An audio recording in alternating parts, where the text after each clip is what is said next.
Hindi sinusukat ang buhay sa tagal ng pananatili, kundi sa dami ng pusong naantig.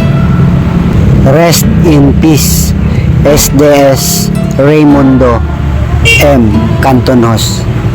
Ito ang mga salitang mababasa sa mga post ng kanyang mga kaibigan, kapamilya, katrabaho at mga kasama sa komunidad.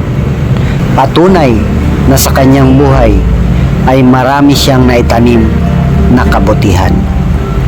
Ngayon sa araw ng paghatid sa kanyang huling hantungan, makikita sa dami ng mga nakikiramay ang taos-pusong pakikidalamhati.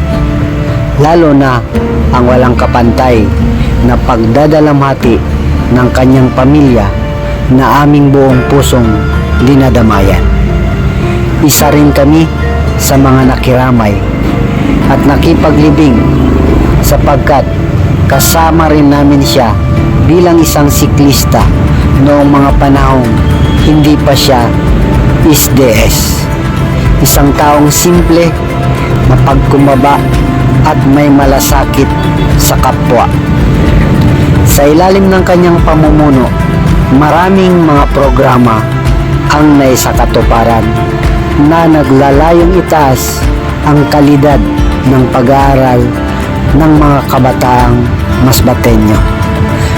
Isang tunay na leader, isang school division superintendent, at higit sa lahat, isang mabuting tao na nag-iwan ng inspirasyon at hindi matatawarang ambag sa edukasyon at komunidad.